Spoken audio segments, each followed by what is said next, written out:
दोस्तों कैसे हैं आप लोग। मेरा नाम है इमरान मलिक। दोस्तों बड़ी खबर आ रही है कि डोनाल्ड ट्रंप ने पैसों की खातिर यूक्रेन को धोखा दे दिया है। लेकिन अब दोस्तों एक बड़ी खबर और है कि पूरा यूरोप जेलेंस्की के साथ खड़ा हो गया है और परमाणु युद्ध कभी भी छिड़ सकता है।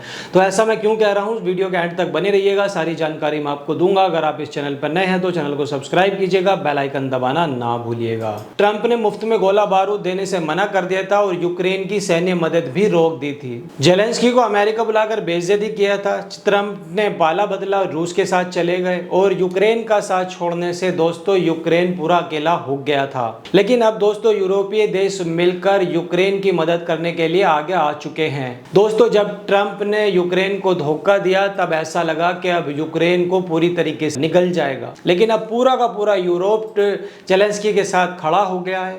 दोस्तों यहाँ तक के फ्रांस ने रूस और अमेरिका को ललकार दिया है और परमाणु लड़ाई की सीधे सीधे से उन्होंने धमकी भी दे दी है। दोस्तों यूरोप में करीब 50 देश ऐसे हैं। इन 50 देशों के यूरोपीय देशों का एक ग्रुप है जिसको यूरोपीय संघ भी कहा जाता है। दोस्तों इसकी सदस्य 28 देश हैं। यूरोपीय सदस्य जो जितने भी देश हैं उस संघ के, इन देशों की जो करेंसी है वो यूरो है। लेकिन दोस्तों गौर करने वाली बात यह है कि यूरोपीय देशों में सिर्फ ब्रिटेन और फ्रांस के पास ही परमाणु हथियार हैं, बाकी किसी के पास परमाणु हथियार भी नहीं है। लेकिन दोस्तों परमाणु लड़ाई के अंदर अमेरिका के जो दांत हैं उसको खट्टे करने के लिए फ्रांस ने बाकी यूरोपीय देशों को परमाणु फॉर्मूला देने का ऐलान कर दिया है। दोस्तों क्या हुआ है और क्यों हुआ है और वो कैसे यूरोप यूक्रेन की रक्षा के लिए खड़ा हो गया है और कैसे यूक्रेन के लिए वो तीसरे विश्व युद्ध की जो आहट है वो क्यों सुनाई देने लगी है, दोस्तों सारा मैं आपको बताने वाला हूं कि तो ऐसा वो क्यों कर रहे हैं। दोस्तों जैसी अभी स्थिति चल रही है उसको उन्होंने मैक्रो ने चेताया है अमेरिका को।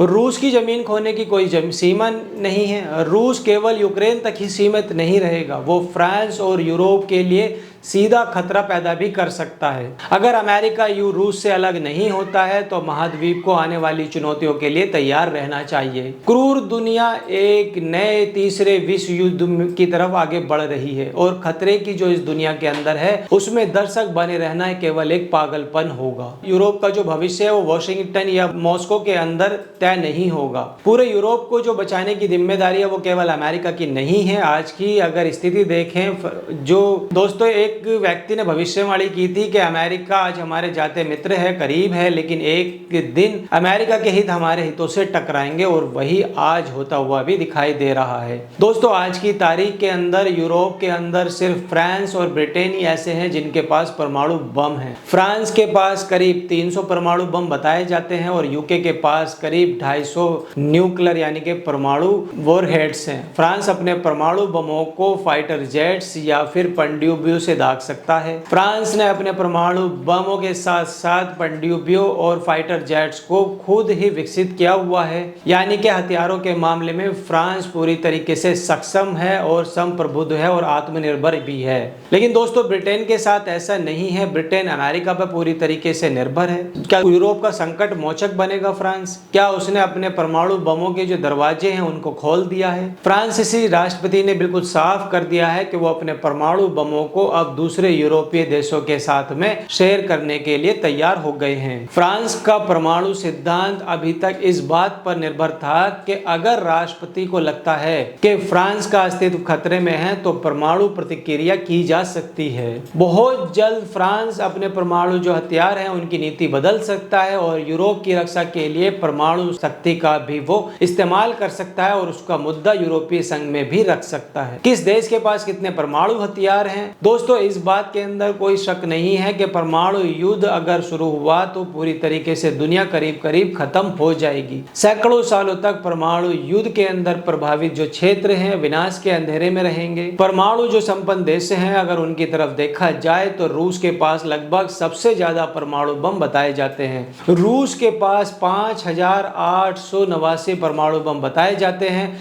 अमेरिका के पास 5244 परमाणु बम हैं।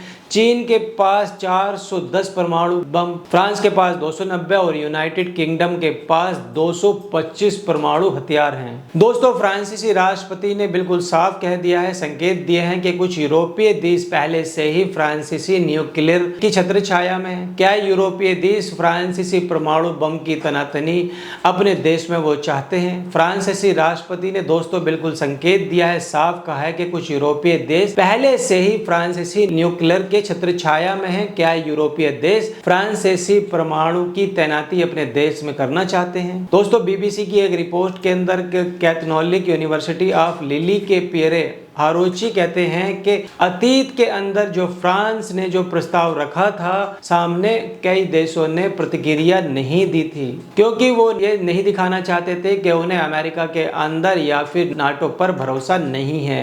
लेकिन दोस्तों जैसे ही डोनाल्ड ट्रंप की नीति है उसमें अविश्वास पैदा कर दिया है और ऐसा अब लगता है कि अब इस पर विचार होने भी लगा है। दोस्तों फ्रांसीसी परमाणु बमों की किस तरीके से हो सकती है तैनाती? दोस्तों डिफेंस एक्सपर्ट्स का मानना है कि सहमति बनने पर फ्रांसीसी परमाणु के जो हथियार हैं उनको जर्मनी और पोलैंड जैसे देशों में तैनात किया जा सकता है, लेकिन हथियारों के जो इस्तेमाल है उनका जो अधिकार है वो फ्रांस के पास ही रहेगा। इसके पास फ्रांसीसी बम वर्षक यूरोपीय सीमाओं पर गश्ती अभियानों का संचालन कर सकता है और उसी तरीके से जैसे आज नियमित रूप से फ्रांसीसी सीमाओं पर गश्त अभियान चलाते हैं। दोस्तों इसके अलावा अन्य देशों के अंदर हवाई क्षेत्र के अंदर विकसित किए जा सकते हैं जहां पर फ्रांसीसी बम वर्षक आपातकालीन तत्काल तैनात किए जा सकते हैं।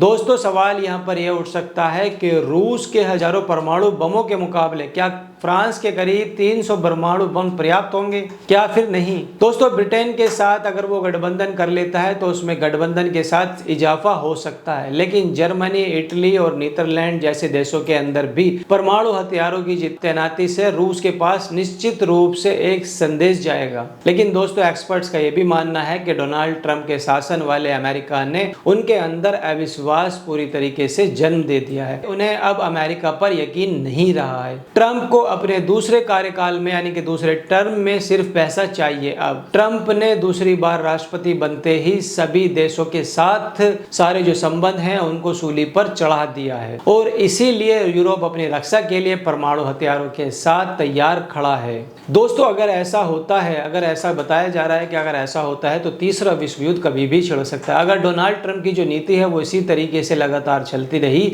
तो हो सकता है कि तीसरा विश्व युद्ध कभी भी हो और पूरी दुनिया गृह युद्ध में झोंक दी जाए। तो दोस्तों इस पर आपकी क्या राय है, आप हमें कमेंट करके बताइए। वीडियो कैसी लगी, वीडियो को लाइक कीजिए, चैनल को सब्सक्राइब कीजिए। तब तक मिलते हैं अदर वीडियो में। जय हिंद।